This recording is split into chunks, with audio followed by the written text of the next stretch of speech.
প্ৰকাশ 2 ডিচেম্বৰ 2018 বেলুতৰা নীলোৎপল বৰা গ্ৰন্থছত্ব প্ৰয়াত নীলোৎপল বৰা পৰিয়ালবৰ্গ মূল্য 110 টকা স্কেচ অংকন জ্ঞান প্ৰতীক দেৱবৰ্মা বিডিপি ৰমেন গগৈ অংক সঞ্জা তপন নেওগাঁৱৰ মাধুৰ্য বৰা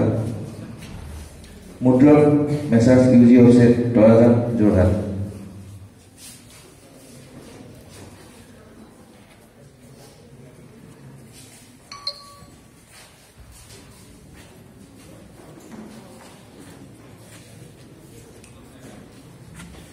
মই কবি পৰিচয়খিনি অকণমান পঢ়ি দিছোঁ নীলোৎপল বৰা এজন প্ৰতিভাসম্পন্ন সাহিত্যকবি সমাজ সচেতন যুৱক আছিল তেওঁ 1995 চনৰ 26 জানুৱাৰীত শিৱসাগৰৰ কাকতি গাঁৱত জন্মগ্ৰহণ কৰিছিল সৰুকালৰ পৰাই অত্যন্ত মেধাৱী নীলোৎপল বৰাই পঢ়া শুনাৰ সাফল্যৰ লগতে প্ৰাথমিক পৰ্যায়ৰ পৰাই অগতানুগতিক কৰ্মেৰে সকলোৰে মনত সাঁচ বহাবলৈ সক্ষম হৈছিল 2015 চনত শ্বহীদ মণিৰাম দেৱান মহাবিদ্যালয় চাৰিঙৰ পৰা শিক্ষা বিষয়ত মেজৰ বিষয় হিচাপে লৈ 74% নম্বৰে স্নাতক ডিগ্ৰী লাভ কৰি সুখ্যাতিৰে উত্তীৰ্ণ হৈছিল পঞ্চম শ্ৰেণীত পঢ়ি থকা সময়তে হাতে লিখা কবিতা পুথি এখন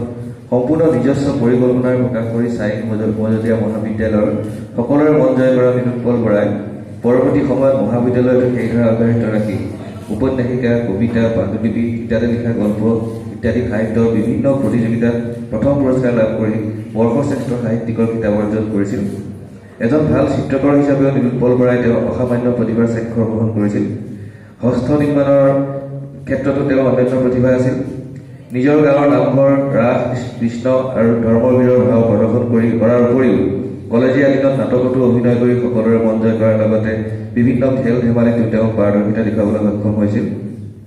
ছাত্ৰ ছাত্ৰীৰ শৈক্ষিক বিকাশ তথা উত্তৰণৰ বাবে পদক্ষেপ গ্ৰহণ কৰা নীলোৎপল বৰা আছিল বহল ব্যক্তিত্বৰ অধিকাৰী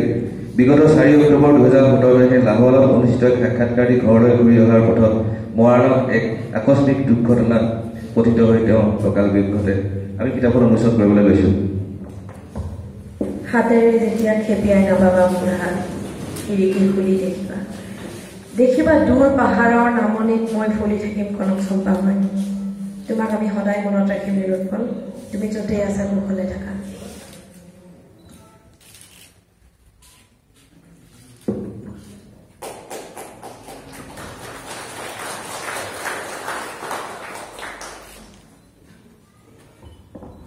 ইয়াৰ লগতে আমি অনুসৰণ কৰিব লৈছোঁ গাদাৱাৰী.com ৰসাল কৌতুকৰ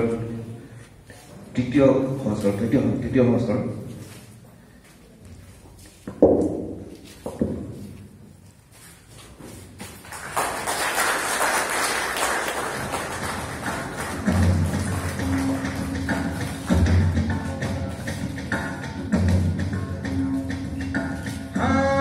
यही रास्ता है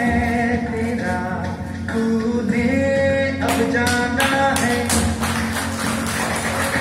हाँ यही सपना है तेरा तूने